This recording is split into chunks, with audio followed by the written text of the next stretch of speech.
Crédit Agricole SFR Entreprises. EDF, Crête d'Or.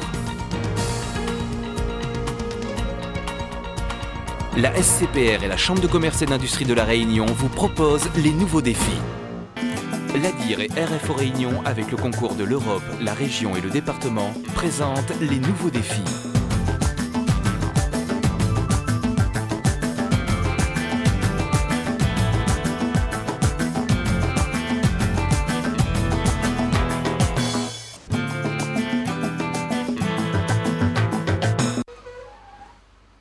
On pourrait croire que le métier d'ingénieur est dur. Aurélie est responsable du développement et de la recherche chez Royal Bourbon Industries.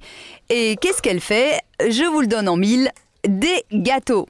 À chaque production, elle doit vérifier que le mélange des ingrédients est bon. Alors, étape obligatoire, elle doit les goûter. Il y en a qui ont vraiment de la chance. C'est pas trop dur comme métier? Non, c'est pas trop dur. La préparation se fait assez vite. Ce qui est presque le plus dur, c'est de goûter du gâteau tous les jours. Mais heureusement, on ne fait pas les mélanges tous les jours.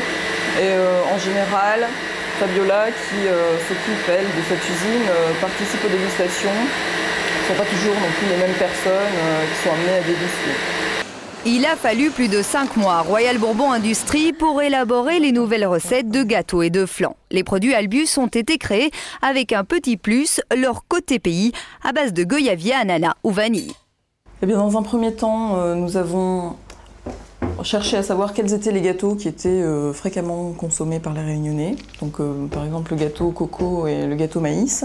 On s'est inspiré grandement des recettes traditionnelles réunionnaises. Après, c'est à moi effectivement de faire quelques tests laboratoires, de récupérer donc des recettes typiques, de regarder un peu quels sont les ingrédients de ces recettes et d'essayer d'adapter donc ces recettes traditionnelles que l'on fait en général à la maison au milieu industriel. Et en parlant des recettes traditionnelles, d'autres entreprises se sont lancées dans l'aventure. Le rogaille d'Acatine, cher aux Réunionnais, est désormais disponible en grand magasin sous forme de flacons, facile à emporter et à conserver. Avant introduction sur le marché, la société SPHB a réalisé des tests de goût afin de voir quelles étaient les attentes des clients. Ensuite, il a fallu adapter le produit à la chaîne de fabrication. On a une contrainte, c'est l'outil dont on dispose. Ça veut dire que nous conditionnons aujourd'hui dans des flacons plastiques.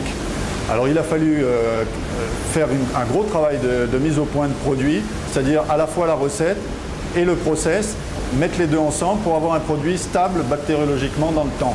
Un packaging plutôt européanisé, c'était une volonté de votre part? Oui, on avait le choix entre du bocal en verre traditionnel et le flacon plastique qui quand même offre une commodité à l'usage et supplémentaire, et ça donne une image moderne à un produit traditionnel.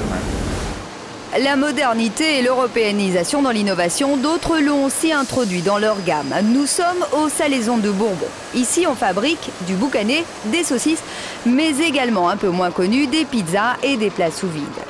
Depuis quelque temps, on peut trouver dans les magasins des repas tout près de 300 grammes. Les Salaisons de Bourbon ont eu l'idée de développer ces produits en pensant à ceux qui, célibataires ou en couple, n'ont pas forcément l'envie de cuisiner. Ils ont aussi imaginé l'emballage en fonction du client. Le packaging est créé en fonction du produit qu'on souhaite lancer. Donc là, par exemple, sur les petits plats cuisinés, on avait choisi des couleurs assez flashy, sympathiques, qui s'adressent plutôt aux jeunes. Et ensuite, notre produit est accompagné par soit des animations en grande surface et puis un petit peu de publicité dans la presse locale. Le processus d'innovation permet aux entreprises d'évoluer et de répondre aux demandes de leurs clients. Chez Mascarin, une nouvelle gamme de sirops a été créée.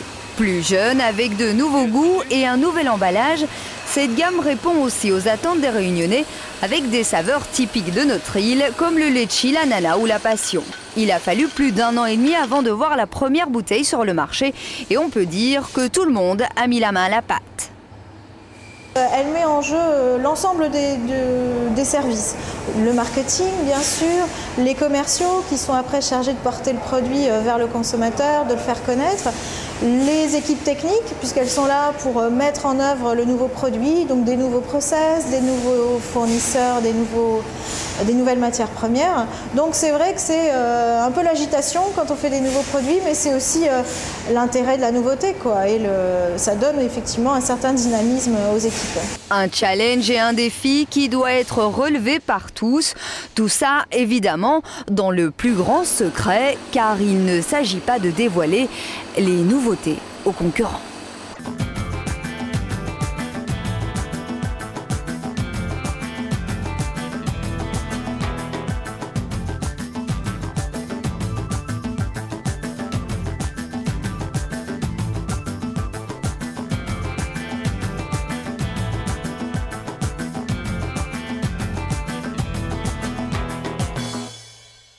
Le Crédit Agricole SFR Entreprises, EDF, Crête d'Or, la SCPR et la Chambre de commerce et d'industrie de La Réunion vous ont proposé les nouveaux défis.